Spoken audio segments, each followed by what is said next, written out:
Hello and welcome to crack academy. My name is Shashank Roy और शुरू करते हैं आज का एक नया टॉपिक। वेदांता बॉक्साइट माइनिंग से रिलेटेड ये केस है। Vedanta bauxite mining Odisha villagers raise concern at public hearing accuse company of spreading misinformation. Bauxite mining को लेके जो है वो विरोध चल रहे हैं और इससे रिलेटेड और भी इश्यूज आए हैं। अब बात करेंगे बॉक्साइट माइनिंग से रिलेटेड क्या क्या प्रॉब्लम है। बॉक्साइट माइनिंग की अगर हम बात बोले तो बहुत ही हाईली पॉल्यूटिंग इंडस्ट्री है, इन्वायरमेंट के पर्सपेक्टिव से, हेल्थ के पर्सपेक्टिव से और इकोनॉमी के पर्सपेक्टिव से। नाउ सॉइल पॉल्यूशन की बात कर लीजिए। ये सॉइल को आपके बॉक्साइट माइनिंग के दौरान जो भी अवशेष निकलते हैं, जो भी स्लैग निकलता है, वो पूरा का पूरा स्लैग पूरे इन्वायरमेंट को पॉल्यूट कर देता है। उसके अलावा एयर पॉल्यूशन को प्रमोट करता है और हेल्थ को भी इंडेंजर करता है। और ये किसी छोटे मोटे लेवल पे नहीं होता, ये बहुत बड़े लेवल पे होता है। पूरे के पूरे उस एरिया को चौपट कर देता है, वाटर बॉडीज को डैमेज कर देता है, क्रॉप को डैमेज कर देता है, ब्रीदिंग से रिलेटेड प्रॉब्लम हो सकती है, रेस्पिरेटरी इलनेस के चांसेस बढ़ जाते हैं, फीटल डिफॉर्म हो सकता है। इन सब को देखते हुए ओडिशा में लगातार ये धुआं जो देख रहे हैं, ये बॉक्साइट माइनिंग का जो है वो फ्यूम आप देख रहे हैं। इसी को लेके ओडिशा में विरोध चल रहे हैं। लोकल एक्सप्रेस कंसर्न वेदांता की बॉक्साइट माइनिंग को लेके ओडिशा में विरोध चल रहे हैं और लोगों ने जो है धरना प्रदर्शन करना शुरू कर दिया है।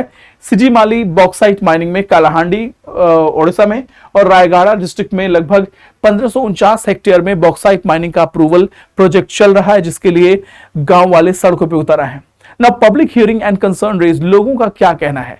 लोगों का यह कहना है लगभग 1500 विलेजेस इस पूरे एरिया में आते हैं जो इस बॉक्साइट माइनिंग से इंपैक्ट होंगे।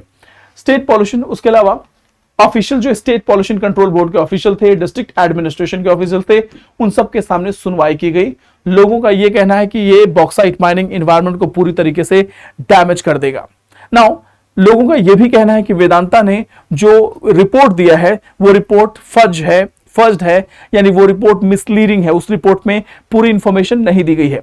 वेदांता का यह कहना है कि प्रोजेक्ट का impact on stream, forest and biodiversity पे नहीं पड़ेगा। इसका यह भी कहना है potential impact on 73 types of trees. लोगों का यह कहना है, वेदांता कहना है कि लोगों का एलिगेशन यह है कि वेदांता ने जो भी इंफॉर्मेशन दिए हैं कि बॉक्साइट माइनिंग का स्ट्रीम्स के ऊपर, फॉरेस्ट के ऊपर, बायोडायवर्सिटी के ऊपर क्या असर पड़ेगा, वो गलत है।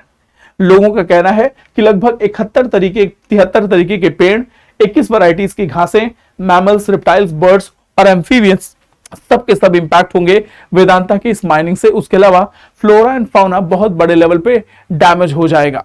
सो लोकल जो है, लोकल ट्राइबल पीपल इन साजिमल और कलरपट्टू के जो कार्लापट के जो फॉरेस्ट हैं, उनके लाइवलीहुड पे भी असर पड़ेगा। ना डिस्प्यूटेड प्रोजेक्ट एरिया इंपैक्ट, ये आर्टिकल मैं क्यों बता रहा हूं, क्योंकि आपने सुना होगा ऐसे बहुत से डिस्प्यूट आपको देखने को मिल जाएंगे। अब क्वेश्चन ये है कि क्या वेदांता का बॉक्साइट माइनिंग वो एक सस्टेनेबल माइनिंग होगा? क्या उससे आसपास का एनवायरमेंट इंपैक्ट नहीं होगा?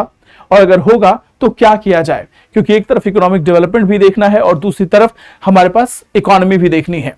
सो डिस्प्यूटेड प्रोजेक्ट एरिया, इसके वेदांता का रिपोर्ट ये कहता है कि 18 विलेज जो है वो इफेक्टेड होंगे और विलेजेस का कहना है कि नंबर 18 विलेजेस तक नहीं है, इससे ज्यादा है। इसका इंपैक्ट क्या होगा? लाइवलीहुड अपॉर्चुनिटीज इंपैक्ट हो जाएंगी, एग्रीकल्चर प्रोड्यूस जो है वो खत्म हो जाएगा, पेड़ पौधे डैमेज हो जाएंगे, बहुत से जानवर की प्रजाति खत्म हो सकती है, ब्रीदिंग प्रॉब्लम हो सकते हैं और हेल्थ हजार्ड है बॉक्साइट माइनिंग। बॉक्साइट माइनिंग जहां कहीं भी होता है वहां पे आपको रेस्पिरेटरी इलनेस के केसेस बहुत बड़े लेवल पे देखने को मिलेंगे। पोटेंशियल एयर पॉल्यूशन हो सकता है due to dust and vehicle movement from mining.